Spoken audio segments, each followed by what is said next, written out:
이렇게 누락된 신용카드 공제도 종합소득세 신고 때 반드시 추가해서 공제를 받아야 합니다. 신용카드 사용별로 비용을 추가하는 방법을 알아보면요. 예를 들어 보장성 보험을 추가하려면 해당 항목 제목 옆에 있는 자동 계산 버튼을 클릭하고요. 여기까지 정리한 내용이 모두 맞다고 생각되면요. 이제 신고서를 제출하면 되고요. 세금을 환급받을 본인의 은행 정보를 입력하면 됩니다. 안녕하세요. 미니파이어의 퇴사테크입니다. 오늘은 퇴직자의 종합소득세 신고 방법에 대해서 실제 사례를 통해서 알아보겠습니다. 2019년 말에 중도퇴사한 퇴직자의 종합소득세 신고 사례고요. 홈택스를 이용해서 종합소득세 신고를 완료한 내용입니다. 영상을 통해서 근로소득세 135만원을 환급받을 수 있었던 방법을 알아볼 수 있고요. 영상 내용을 그대로 따라하면 홈택스를 이용해서 종합소득세 신고를 간단히 끝낼 수 있으니까요. 영상 끝까지 잘 확인해 두시면 좋을 것 같습니다. 종합소득세 신고를 홈택스에서 할 거고요. 먼저 본인의 공인인증서를 이용해서 로그인 합니다. 로그인이 완료되면 종합소득세 신고 화면이 나오고요. 본인에게 가장 적합한 신고서 유형 안내가 나옵니다. 종합소득세는 사업소득, 근로소득, 이자소득 등등 총 6가지 소득에 대한 신고이기 때문에 신고자의 소득 종류에 따라 가장 적정한 신고서를 선택해서 활용하는 것이 가장 편리합니다. 각각의 신고서에 대한 설명은 화면 아래쪽에서 볼 수 있고요. 본 사례에서는 안내받은 대로 일반 신고서를 이용했고요. 정기신고 작성을 선택했습니다. 신고서 작성을 시작하면 가장 먼저 신고인 본인의 기본사항을 입력해야 하는데요. 화면에 보이는 본인의 주민번호가 맞으면요. 주민번호 옆에 조회 버튼을 클릭하면 대부분의 기본 정보들이 자동 입력돼서 간편히 입력을 끝낼 수 있습니다. 입력이 모두 끝났으면 저장하고 다음 페이지로 이동합니다. 다음 화면에서 직장을 다닐 때 벌었던 소득 금액을 확인할 수 있습니다. 그리고 퇴직 시에 해당 근로소득에 대한 결정세액으로 462만원을 납부한 것을 알 수 있습니다. 종합소득세 신고를 할 이전 근무지의 내용이 맞는지 확인을 하고요. 총 급여액, 결정세액 등이 맞으면 해당 내용을 선택하고요. 보다 세부적인 내용인 총급여, 총수익금액, 소득세 내용 등을 확인하고 맞으면 해당 내용을 적용합니다. 방금 선택한 내용이 적용됐고요. 해당 항목을 자세히 살펴보면 총 수입금액, 근로소득 공제된 금액, 소득금액, 그리고 퇴직 때 납부했던 소득세 등의 내용을 상세히 볼 수 있습니다. 내용이 맞으면 저장하고요. 다음 페이지에서 보면 근로소득 금액을 다시 확인할 수 있고요. 간단히 확인하고 저장합니다. 이번 페이지는 소득공제를 입력하는 페이지인데요. 이전 직장의 소득 관련 내용이 자동으로 불려집니다. 총 급여액이나 결정세액을 확인해 보고요. 내용이 맞으면 그대로 적용을 하고 혹시 내용이 다르면 직접 입력할 수도 있습니다. 사례에서는 내용이 맞아서 그대로 적용했습니다. 이 소득공제 내용이 퇴직 연말정산에서 중요한 사항이라 내용을 좀 자세히 보면요. 먼저 인적공제를 보면 공제 대상에 퇴직자 본인만 적용돼서 공제가 적용됐는데요. 본인 이외의 배우자, 부양가족에 대한 인적공제가 전혀 적용이 되지 않은 상태입니다. 인적공제를 퇴직자 본인 한 명만 적용했기 때문에 퇴직 연말정산 때에는 소득세가 높게 계산될 수밖에 없었던 거고요. 그래서 이번 종합소득세 신고 때는 누락된 인적공제를 반드시 추가해야 하는 겁니다. 인적공제를 추가하려면 화면에 기본공제자 부분에 추가할 공제 대상자의 정보를 입력하고요. 그 아래에 있는 등록하기 버튼을 클릭하면 됩니다.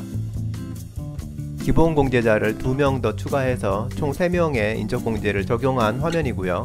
인적공제 총 금액도 이전에 150만원에서 550만원으로 400만원이나 늘어난 것을 볼 수 있습니다. 이런 식으로 퇴직 연말정산 때 누락되었던 공제 항목들을 하나씩 찾아서 제대로 공제받는 것이 소득세를 환급받는 방법입니다. 인적공제 이외에 누락된 공제 항목도 계속 확인해 보겠습니다. 국민연금은 이미 적용되어 있고요. 그리고 특별공제 부분으로 표시된 건강보험과 고용보험 부분도 퇴직 연말정산 때 이미 적용되어 있는 상태입니다.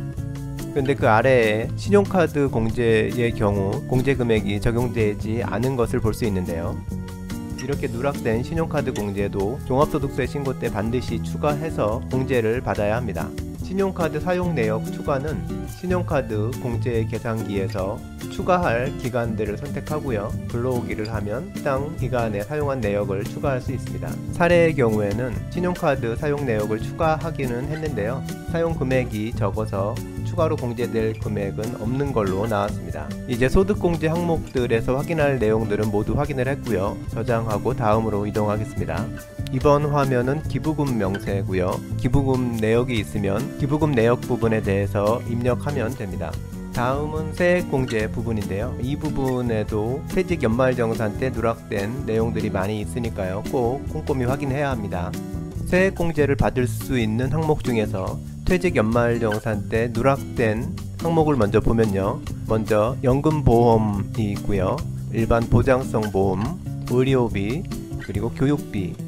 직장인의 일반적인 연말정산에서는 빠질 수 없는 대부분의 비용 항목들이 모두 누락된 걸 볼 수 있고요. 이렇게 중요한 비용 항목들이 모두 빠져서 퇴직 연말정산 시 소득세가 높게 책정될 수밖에 없는 거고요. 이번 종합소득세 신고 때는 반드시 제대로 공제를 받아야 하는 겁니다.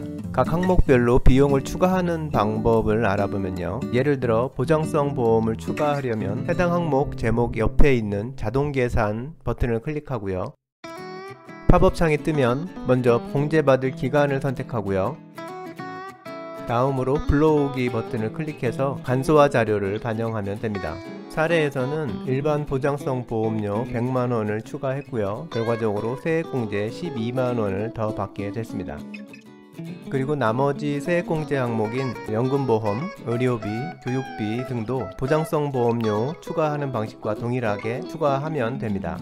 다음 화면에서는 이미 납부한 세금을 확인할 수 있는데요. 바로 퇴직 연말정산 때 납부했던 근로소득세 금액입니다. 사례의 경우에는 462만원에 해당하고요. 앞에서 확인했듯이 이 금액은 각종 공제가 적용되지 않아서 과도하게 책정된 소득세 금액인 겁니다. 이제 마지막으로 최종적인 세금 금액을 계산하게 되는데요. 수입 금액은 변하는 게 없으니까요. 이번 종합소득세 신고를 통해서 추가로 공제를 적용받은 내역들을 중심으로 확인해 보면요. 소득공제 항목에서 인적공제와 신용카드 사용액 공제가 추가됐고요. 세액공제 항목에서는 보장성 보험료, 의료비, 교육비, 연금저축 등이 추가됐고요. 이렇게 추가된 공제 항목들 덕분에 이미 납부했던 세금에서 135만원 정도의 세금을 환급받을 수 있게 됐습니다. 사례의 경우 이 135만원이라는 세금은 퇴직 연말정산이 각종 비용을 제대로 반영했었으면 납부하지 않았어도 될 세금인 겁니다. 그래서 퇴직한 다음에 5월에는 반드시 종합소득세 신고를 해야 하는데요. 만일 퇴직 당사자가 이 종합소득세 신고를 하지 않으면 이렇게 과도하게 납부된 소득세 부분에 대해서 환급을 받지 못하게 되는 겁니다. 여기까지 정리한 내용이 모두 맞다고 생각되면요. 이제 신고서를 제출하면 되고요. 세금을 환급받을 본인의 은행 정보를 입력하면 됩니다. 그리고 신고서 작성 완료를 클릭해서 최종적인 내용을 한 번 더 확인하고요. 내용이 모두 맞으면 신고서 제출하기를 클릭하면 종합소득세 신고가 완전히 끝나게 됩니다. 이상에서 종합소득세 신고를 통해서 퇴직 연말정산 때 납부했던 소득세를 환급받는 방법에 대해서 알아보았습니다. 좋아요와 구독 부탁드립니다.